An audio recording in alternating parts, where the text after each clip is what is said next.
We've seen this trend over the past 10 or 15 years.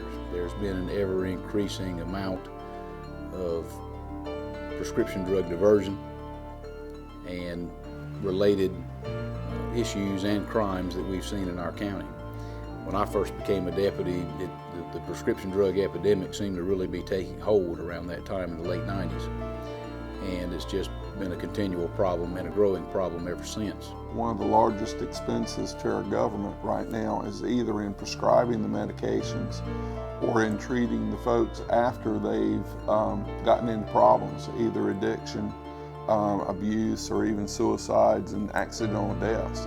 Our county is one of the highest for accidental deaths from prescription narcotic overdose. When someone receives a prescription, they've received that prescription due to the fact that they've gone and seen a doctor, and that doctor, a medical professional who's trained in medicine, has established a diagnosis for any number of different conditions, and then based on their knowledge and experience, they've prescribed a medication to help a person deal with that situation.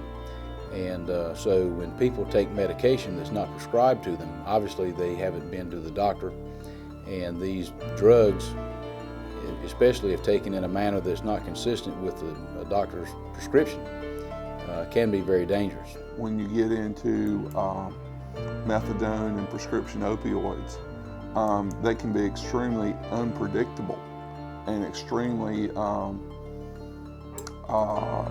unreliable in terms of tolerance, where folks may have a huge tolerance to certain medicines. They switch, or they get something given to them by a friend or a neighbor or somebody who means well, but instead of taking a little bit of it to see if it works, they take a huge dose of it.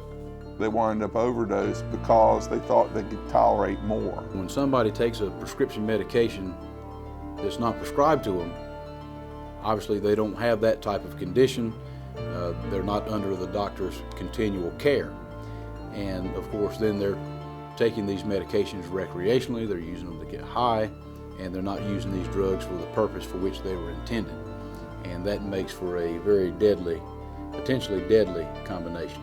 If you're being prescribed a controlled substance, you have a certain responsibility to yourself and to your family to make sure that it's kept in a secure and safe manner. There are drug seekers that go out in the community and break in automobiles and break into homes if they know or believe that someone has a particular type of prescription medication prescribed to them. And so just leaving these drugs out laying around in our houses nowadays is not a good idea anymore. Unfortunately, we do see a lot of this in our community, and oftentimes it's from a family member. I know a lot of times people will think, well, my child wouldn't do that, or one of my family members wouldn't steal from me, or that type of thing, or one of my children's friend wouldn't steal from me. But if we put our heads in the sand, then don't be surprised if you wake up one day and realize that somebody you didn't think would do something actually did do something. It happens all the time. I have patients that, the neighbors find out they got hurt and have been prescribed narcotics, and all of a sudden they're getting the windows beat out of their house. Where people are knocking windows out and grabbing the bottles where they set them in the window. Other folks just break in the house altogether. So if you didn't have enough problem from your back strain that you got, now you've got a door that's been busted or a window that's been broken out that you've got to repair. So it's kind of insult to injury at that point. But making sure that you keep your medical information to yourself, that you don't broadcast the idea that those medications are kept in your house, making sure that you use them safely for the problem they're prescribed in. Get a locking cabinet. Make sure that you or your spouse or someone that you know you can trust has the only key to it. If it's something that's being prescribed temporarily and you don't use it all, take it down to the sheriff's office. They'll be glad to take the mess off your hands. Those kind of actions will keep your family and yourself and the other folks around you safe and prevent your medications from being diverted into uses that you didn't want them diverted to.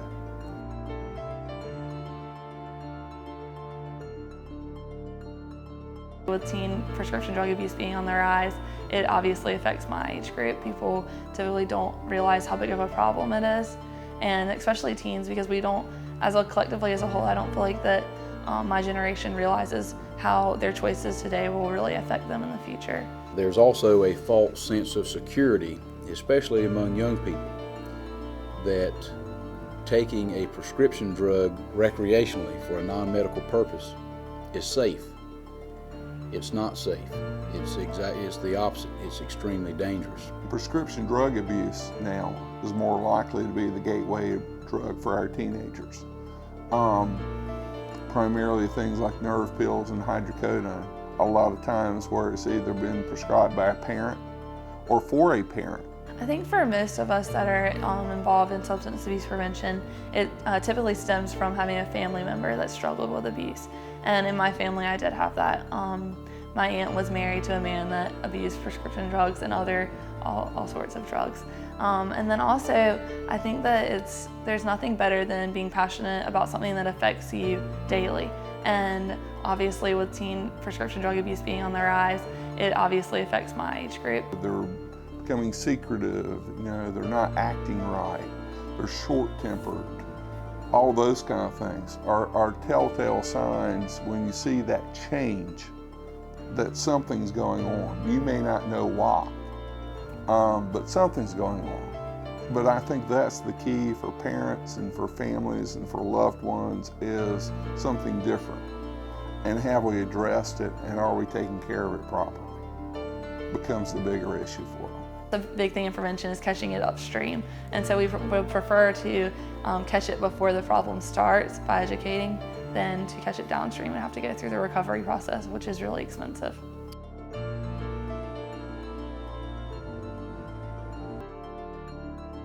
Realizing that we couldn't enforce our way out of this problem, we also had to think outside the box a little bit too.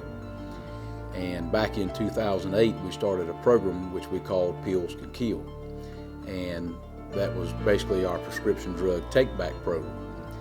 And what we did was we partnered with other law enforcement agencies in the county, and we stationed our officers out in the community at 5 different locations. We asked the citizens that if they had medicine in their homes that they no longer needed or that was outdated, instead of just leaving it in their medicine cabinet to sit there for months and years, which would then become available to other people for which these medicines were not prescribed, and not just to simply flush them down the toilet.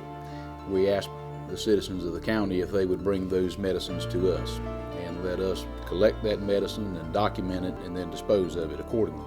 The program remains a tremendous success here in our county, because every time we have one of our prescription drug take-back days, we're collecting anywhere from 50 to 100,000 dosage units of prescription medication every time we do it. We expanded beyond that, and instead of just doing this program 2 times a year, we actually, through a grant, we were able to receive funding to purchase a prescription drug drop box, which we've placed in our lobby here at the Sheriff's Office, and that box is available to the citizens during normal business hours, Monday through Friday, 8 to 5. Kind of to piggyback on the Pills Can Kill program that we put together, we also developed an initiative that we refer to as MEDS, which stands for Monitor, Educate, Dispose, and Secure. And the main purpose of this program or this initiative is to focus on prescription medications that are classified as controlled substances, which basically are our painkillers, ADD medications, anxiety medications, psychotropic drugs, and the like. We continue to work with our substance abuse coalitions, the Carteret County Substance Abuse Task Force here locally, and a larger regional substance abuse task force which we deal with. We reached out to the medical community and brought about information to them so that they could see what we were dealing with regard to prescription drug diversion and misuse on the law enforcement side. We've worked cooperatively with this program, and I think that's the important thing, and you know, through the forums, through the other things that we've been doing, the idea that we're stressing that we want to get folks help for the problem. That we're not as interested necessarily in punishment as we are in help. I think has been a key part of this program. I've always been the first one to say, and everybody pretty much agrees, that we can't enforce our way out of this problem. This is not a one-sided issue. Dealing with prescription drug diversion is going to take action and participation amongst several different groups and participation by a lot of different people. It's a community effort. You know, it takes a lot of folks with a lot of things. You know, the counselors at School Forum I thought was great. You know, I wish we'd had more folks there. I wish we'd had more of the school counselors there to talk about it and get their input. And I had 2 or 3 folks come up to me after the forum who were either teachers or counselors or other personnel at school that said their family had had this problem and told me about the things they'd been through, and they wish they'd heard all this before. So I think the awareness effort is probably what ultimately is going to have the biggest impact, and being able to let folks know what we can do to correct the problem. We've held a number of trainings, we've held some seminars, and we've had meetings and presentations with our medical folks, had a lot of one-on-one conversations, we've had a lot of group conversations with regard to the prescription drug problem that we face in our county. And I can say that I believe that we have had a lot of positive results from this interaction with the medical community and our pharmacists, and we're well on the way to addressing the problem in our county. We've received a lot of positive feedback from the medical community and a lot of support. I think that the situation has gotten to the point now where people realize that there is a problem and that there are some things that we can do to try to address the problem and to try to reduce the amount of prescription drug diversion that is going on out in our communities.